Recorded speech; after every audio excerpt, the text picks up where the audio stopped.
Welcome to this explainer. Today, we're diving straight into Module 2, Environmental Scanning.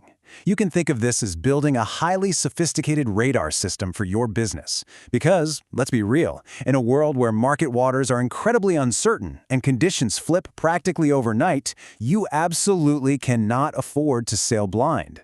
We're going to build that radar today. Okay, let's quickly map out our journey. We'll start with Module 2, Environmental Scanning, then look at micro and macro forces, move into using PESTEL analysis, tackle competitors and benchmarking, and finally go from insight to action. We are essentially zooming in from massive global forces right down to specific actionable marketing decisions. Section 1, Module 2, Environmental Scanning. The foundational truth we've got to accept right out of the gate is that no organization makes successful marketing decisions in a vacuum. You are always operating within a much larger, constantly shifting context. So, what is environmental scanning? Simply put, it's the systematic process of monitoring and interpreting internal and external forces that might affect your organizational strategy and marketing decisions. As we mentioned, this is your early warning radar. In modern markets where technology and consumer behaviors pivot in months rather than decades, this radar is absolutely crucial. It helps you detect distant economic storms way before they hit and tracks nearby competitive vessels that might be trying to overtake you. Section 2, Micro and Macro Forces. We use this really helpful funnel approach to scan inward, layer by layer. We start super wide at the general environment, step into the industry environment, drill down to the competitor environment, and finally look right at the firm environment. To ground this, let's imagine a Malaysian retail pharmacy chain. At the general level, maybe new national data protection laws are rolling out. At the industry level, broad food delivery apps are suddenly entering the health space. Down at the competitor level, direct rival pharmacies are launching 24/7 online consultations. And finally, at the firm level, our pharmacy has to honestly ask itself, is our internal tech and staff actually ready to handle all this mounting pressure? To keep things manageable, we split these layers into two buckets, micro and macro.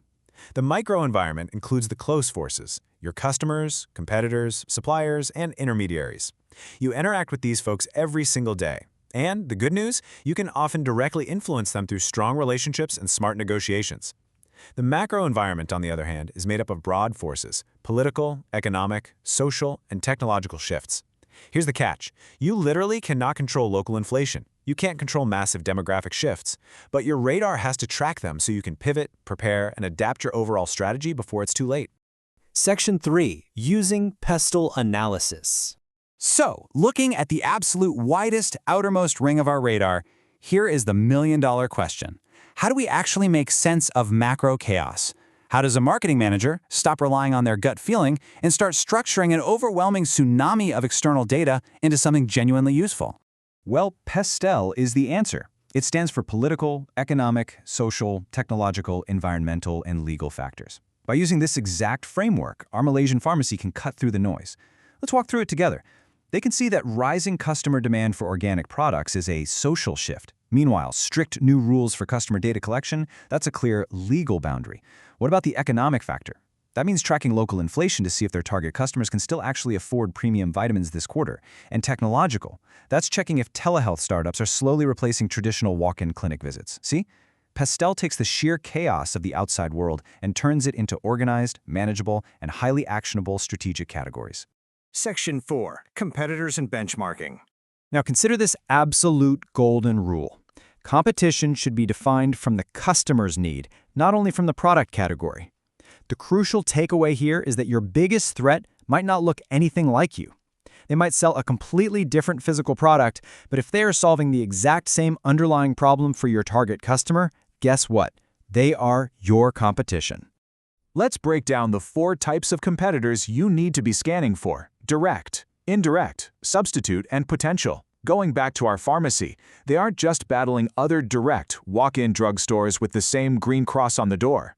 They're indirectly fighting local convenience stores that happen to stock basic vitamins at the checkout. And crucially, they face substitute competition from totally different industries, like those food delivery platforms we mentioned earlier, suddenly adding wellness products to their apps. Uncovering these hidden threats is exactly why your radar has to keep constantly sweeping across all these competitive categories. To figure out the actual pressure these competitors are putting on you, we use Porter's Industry Forces. This looks at the threat of new entrants, rivalry among existing firms, the threat of substitutes, buyer power, and supplier power. Imagine our pharmacy again. Supplier power might be giant global drug manufacturers dictating wholesale prices with zero wiggle room. Rivalry? That's the pharmacy across the street instantly matching their weekend discounts. You use this balance of forces to evaluate true competitive pressure. And a major strategic warning here. A market with booming customer demand can still be a terrible investment if the rivalry is intense and buyer power is absolute. High demand absolutely does not automatically mean high profitability if the industry forces are working aggressively against you. Once you know exactly who your competitors are, a benchmarking matrix helps spot specific performance gaps. It compares your firm directly against rivals across key pillars like pricing, digital presence, and customer experience. It shows exactly where you're lagging and where you naturally lead. But a quick word of caution, simply copying a premium competitor's fancy, high-end app features without matching their underlying business model and cost structure can be financially disastrous for your margins. Benchmarking is for analyzing and adapting your own unique strategy, not for blind imitation. Section 5. From insight to action. All right, this brings us to the climax of our explainer. Converting all this meticulously observed data into concrete marketing action. When you scan the environment, you pick up trend signals. For example, a signal like increased digital adoption translates directly to a marketing opportunity like app-exclusive deals. A demographic signal like an aging population translates into a real need for senior-friendly home delivery services. The big takeaway? A trend is only strategically meaningful when it clearly reveals an unmet customer need or a brand new, highly profitable way to create value. What's truly powerful here is this strict, four-step roadmap that forces you to move logically from observation to action. Let's trace it step by step. Step 1. Signal. Our pharmacy simply observes younger consumers actively comparing prices online while standing right there in the physical aisle. Step 2. Insight. They realize this specific demographic is highly informed, extremely price-sensitive, and digitally native. Step 3. Opportunity. They spot a chance to create transparent, digital-first value. And finally, Step 4. Marketing action.